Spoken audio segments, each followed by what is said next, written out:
Bener banget nih. Jadi di sini kami mau cerita-cerita nih tentang realita mahasiswa antara berjuang di bangku kuliah dan juga hidup merantau. Bener banget. Jadi sebelum kita sharing-sharing, kita mau perkenalan diri dulu nih. Nah, nama aku Dina Munawati dari Universitas Islam Negeri Raden Fatah Palembang, program studi S1 Perbankan Syariah. Nah, kalian bisa panggil aku dengan nama Dina. Halo Dina. Hai.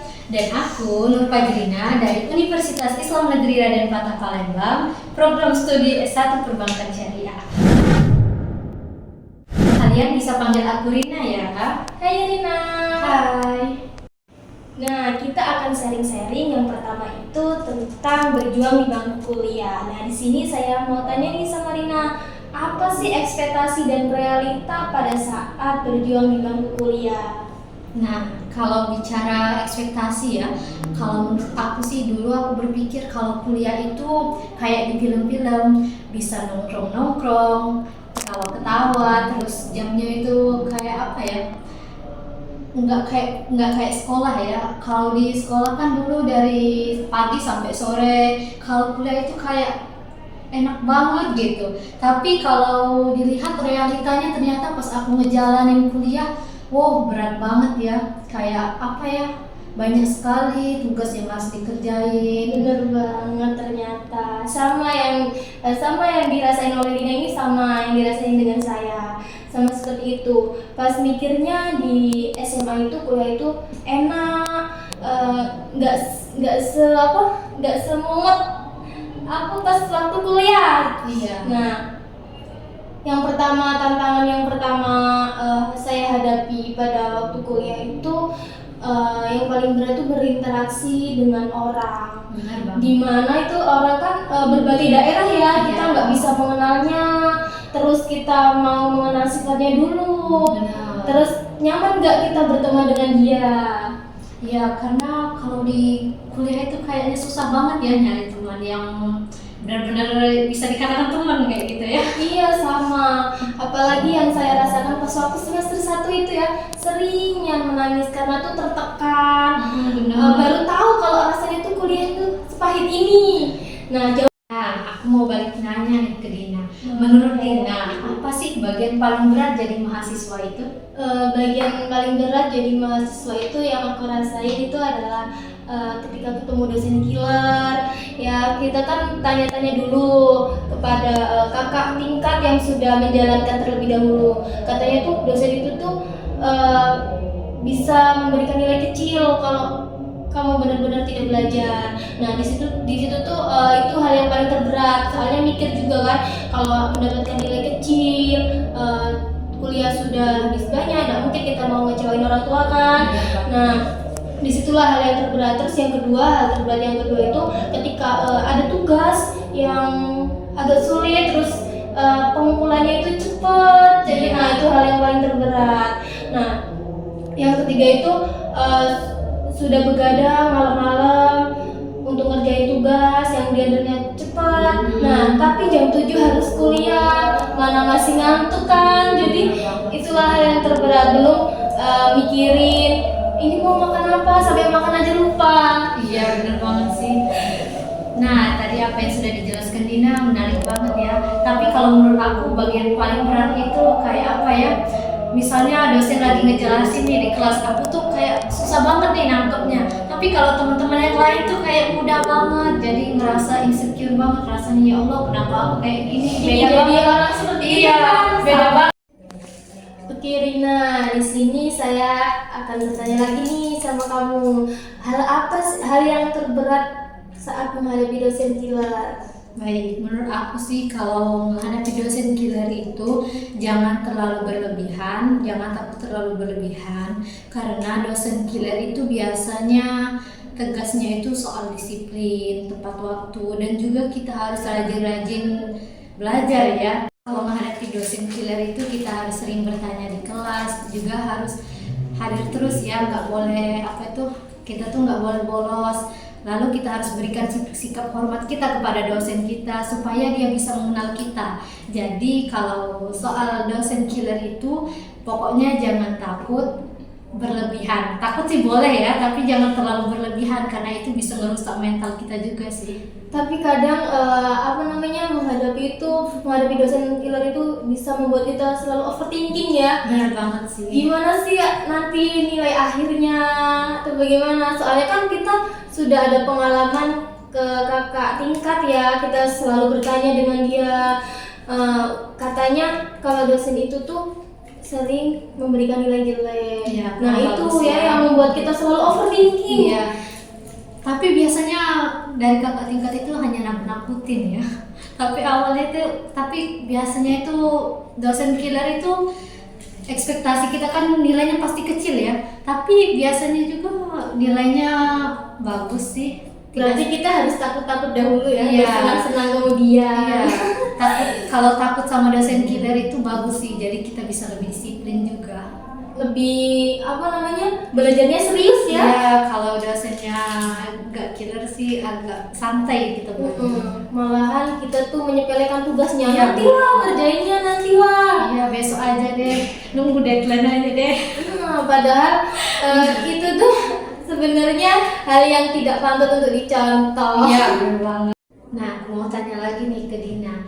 Menurut Dina, ada gak sih pengalaman Dina itu kayak pengalaman lucu atau pahit saat mengejar deadline? Ada sekali setiap kuliah tuh. Enggak setiap kuliah sih, pokoknya ada. Nah, pengalaman yang lucu itu di saat aku mengumpulkan tugas. Nah, ternyata tuh salah kirim. Nah, ini tuh malah lucu tapi takut juga. Nah, kalau pengalaman yang ketakutan Pahit yang pahit itu pernah nggak ngumpul tugas gara-gara itu waktunya nggak cukup. Iya. Nah di situ aku overthinking, terus merasa ketakutan soalnya itu kan masih awal-awal jadi mahasiswa ya, jadi takut sekali kalau sampai nggak ngumpul tugas. Nah jadi itu tuh waktu itu dikasih tugas jam 1 ya, disuruh ngerjain. Nah penutupannya itu jam 3. Nah di situ aku masih nyari jawaban, soalnya itu kan soal hitung-hitungan ya, jadi agak lama. Terus nanya-nanya juga sama teman, gimana sih waktu itu jelasinnya, aku kurang paham, jadi belum bisa ngerjain. Nah di situ aku kehabisan waktu karena mencari informasi, terus mencari jawaban juga. Akhirnya aku tidak ngumpul. Nah terus aku ngechat dosennya, ujinya kan bagus banget. Nah, katanya itu kan aku sampai ngecek dosen ya. Nah kata dosen itu kalau sudah tutup ya sudah nggak bisa lagi, berarti tugasmu kosong. Nah di situ tuh aku nangis ya, karena kan masih awal-awal jadi mahasiswa, takut kalau nanti nilainya kecil bagaimana kan, soalnya teman-temannya kan ngumpul semua. Nah aku nggak ngumpul. Nah disitulah aku trauma, disitulah hal yang paling pahit kalau mau ngumpul tugas.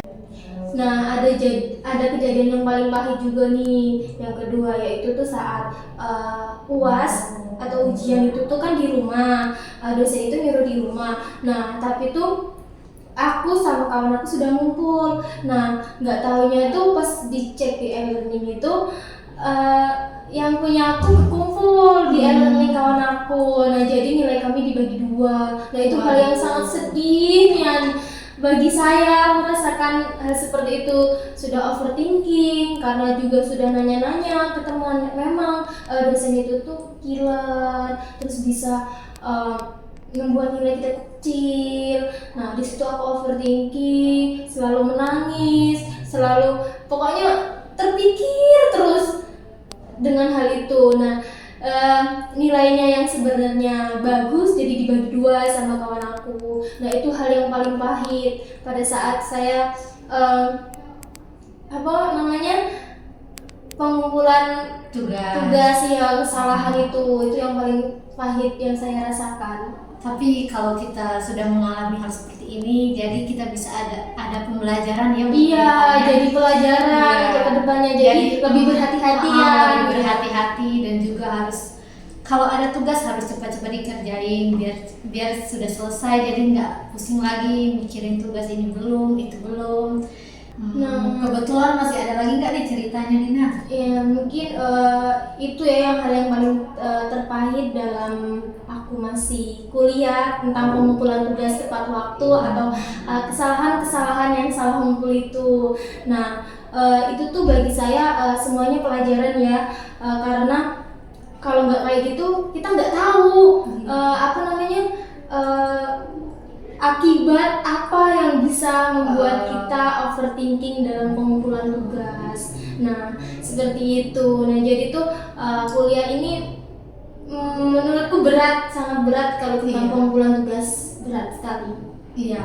Nah, kalau dari pengalaman yang telah Dina sampaikan tadi, aku jadi ingat nih, aku dulu pernah baca buku tentang Atomic Habit karya dari James Clear. Dia mengatakan kebiasaan kecil yang konsisten itu bisa membawa perubahan yang sangat besar.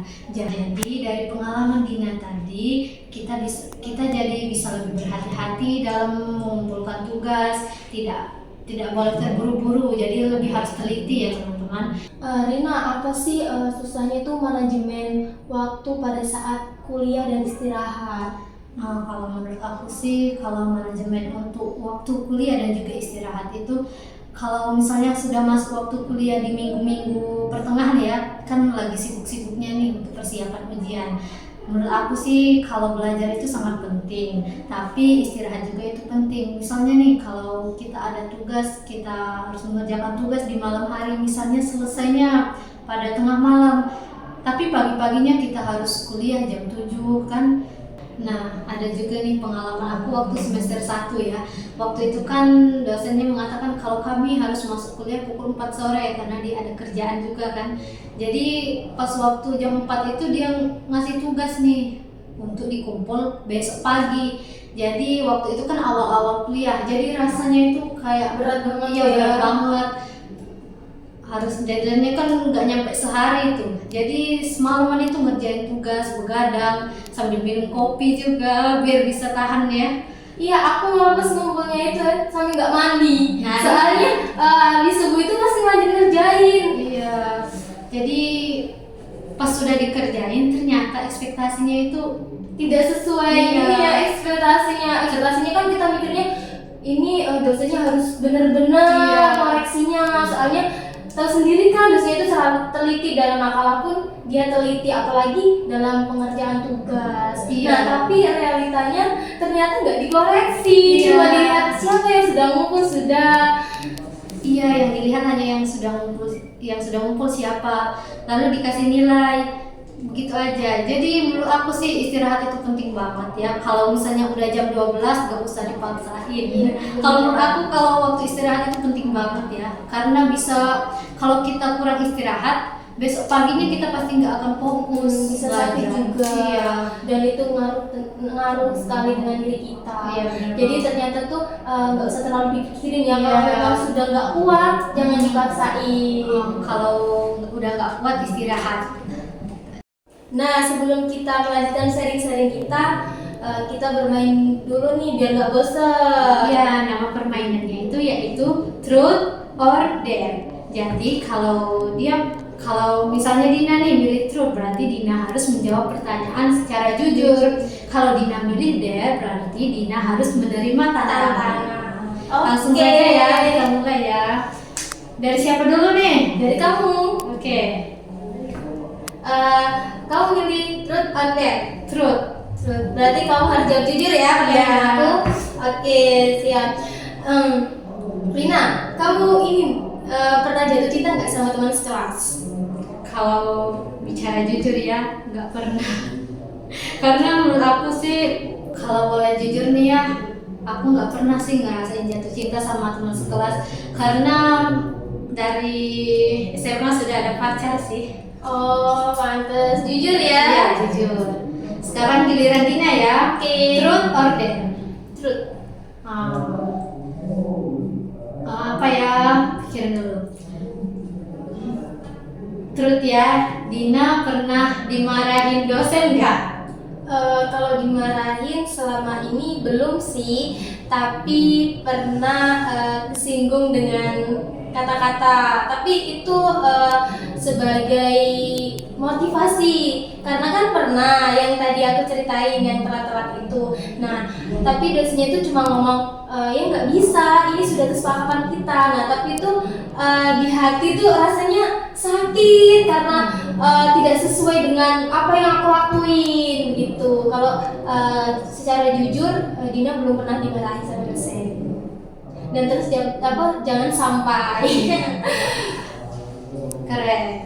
Tepuk tangan.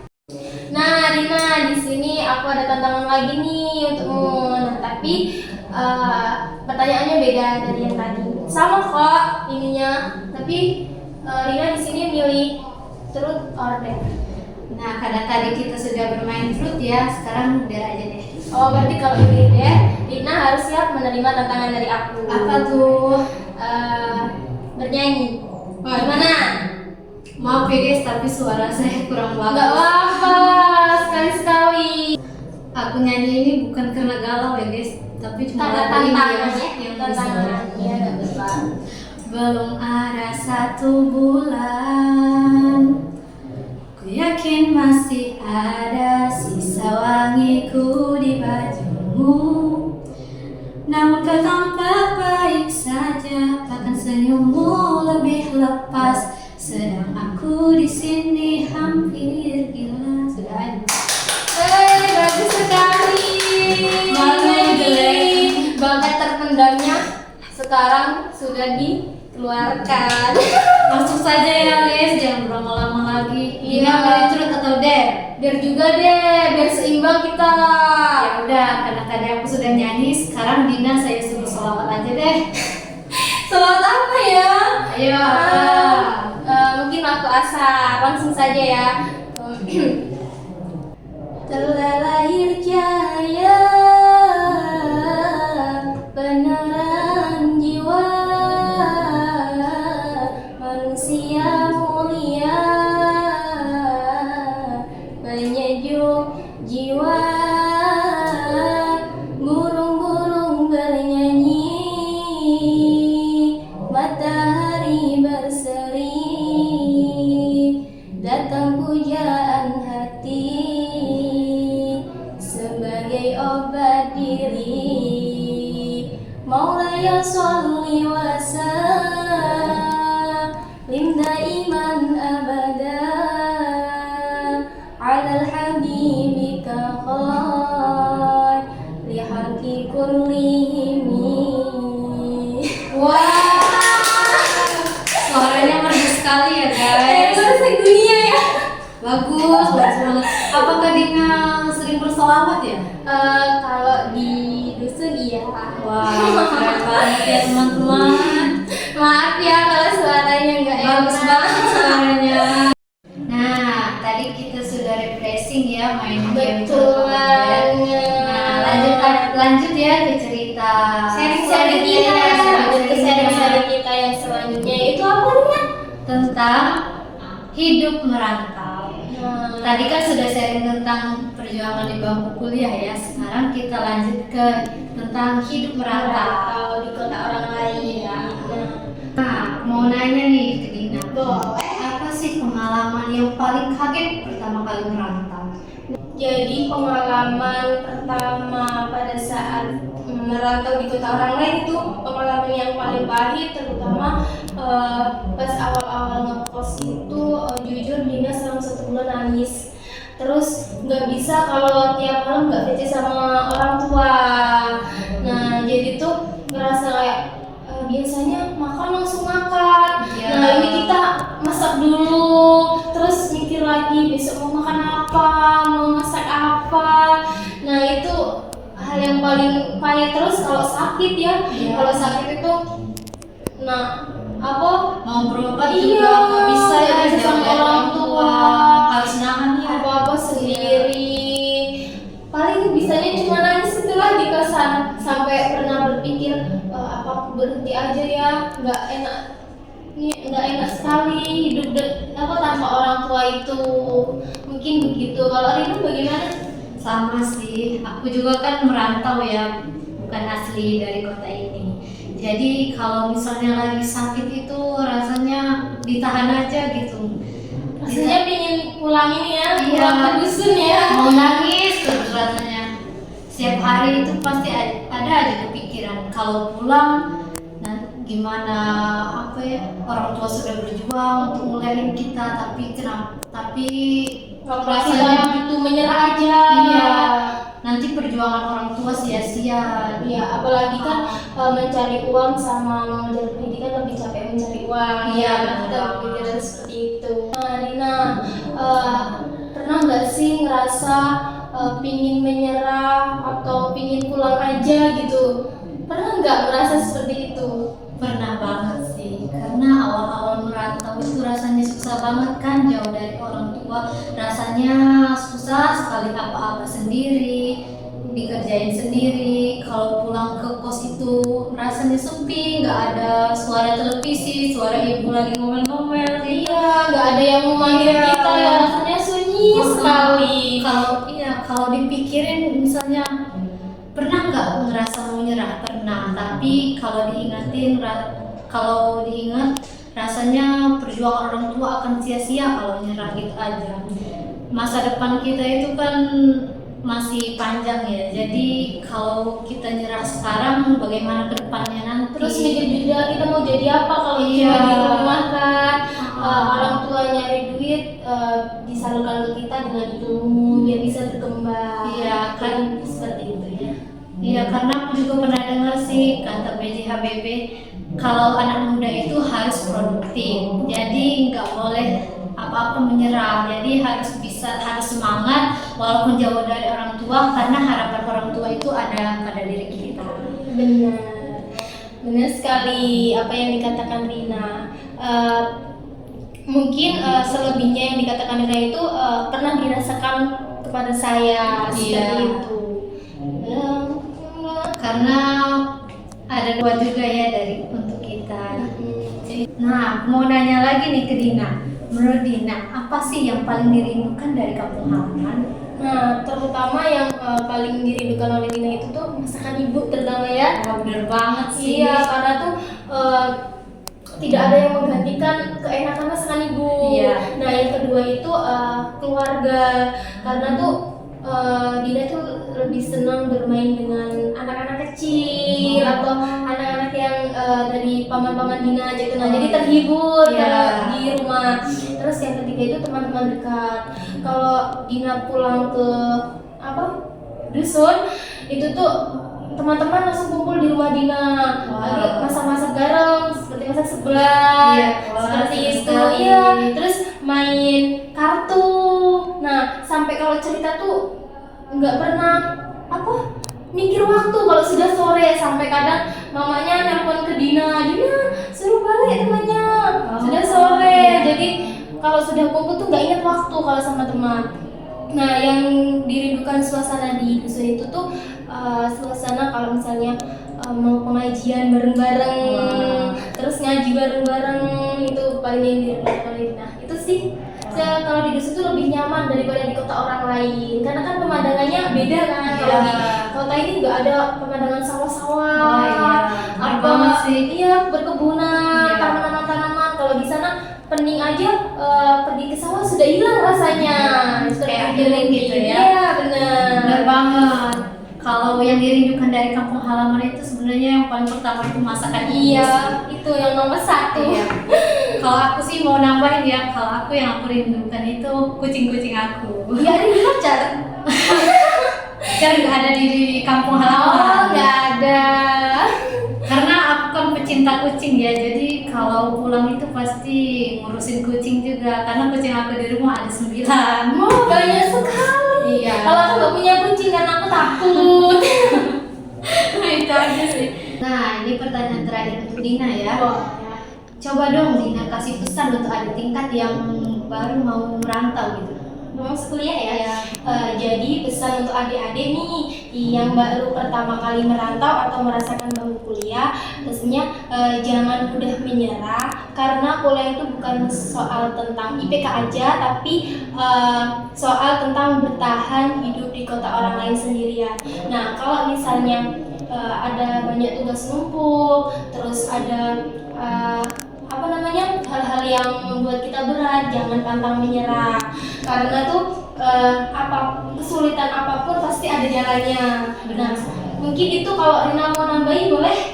Iya, kalau aku tambahin dikit ya, kalau lelah harus istirahat, nggak boleh dipaksain. Tapi jangan terlalu santai juga. Iya, nggak bagus juga Iya. terlalu santai karena kita tuh seperti menyepelekan, nanti akhirnya nggak bagus juga ya. Ya, nanti hasilnya gak bagus. Jadi untuk adik-adik yang baru mau merantau, tetap semangat, jaga kesehatan Dan jangan pantang menyerah. Iya, semangat terus. Nah, kita sudah berada di segmen akhir nih teman-teman. Betul banget. Nah, jadi kesimpulannya itu kuliah itu tidak mudah dan hidup merantau itu penuh tantangan. Jadi kita harus kuat, mandiri, dan jangan mudah menyerah. Nah, Rina, kalau dibandingkan menurut Rina nih lebih keras di bangku kuliah atau di perantauan nih kalau menurut Rina? Kalau menurut aku sih, kalau dibandingkan ya, menurut aku sih sama-sama keras ya. Tapi ada bedanya nih. Kalau di kuliah itu kita bisa bersama teman-teman.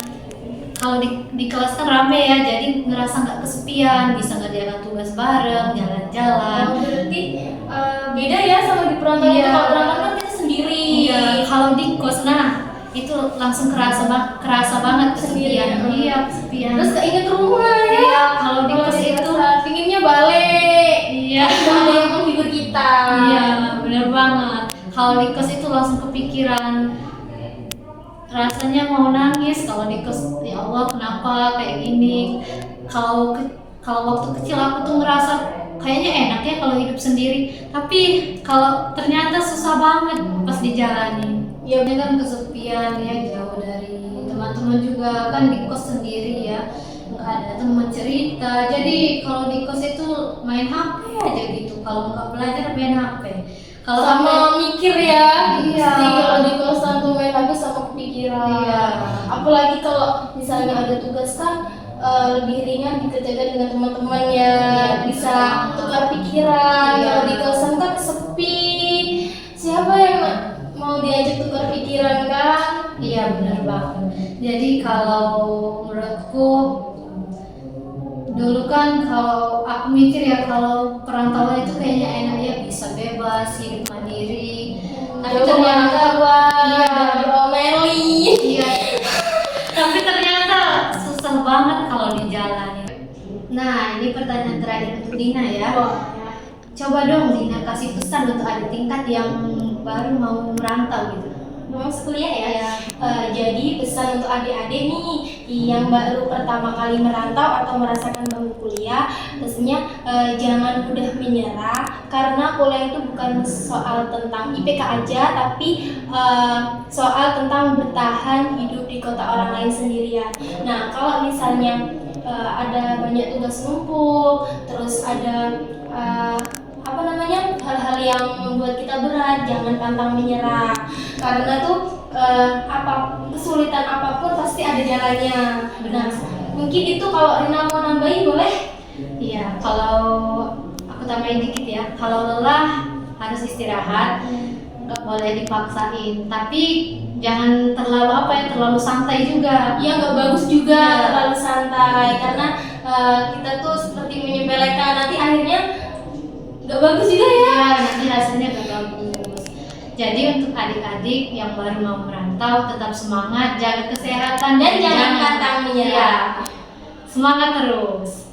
Nah, kita sudah berada di segmen akhir nih teman-teman. Betul banget. Nah, jadi kesimpulannya itu kuliah itu tidak mudah dan hidup merantau itu penuh tantangan. Jadi kita harus kuat, mandiri, dan jangan mudah menyerah. Benar banget. Jadi kita jangan lupa jaga kesehatan, punya support system itu juga sangat penting, dan juga kita harus jangan Menyerah. Iya, jangan menyerah. Jangan juga menyia-nyiakan waktu kuliah, karena waktu kuliah itu cuma sekali seumur hidup. Benar banget. Terima kasih sudah menyaksikan podcast kami. Jangan lupa untuk like, Subscribe, komen, and share. nantikan podcast kami selanjutnya ya. Bye-bye.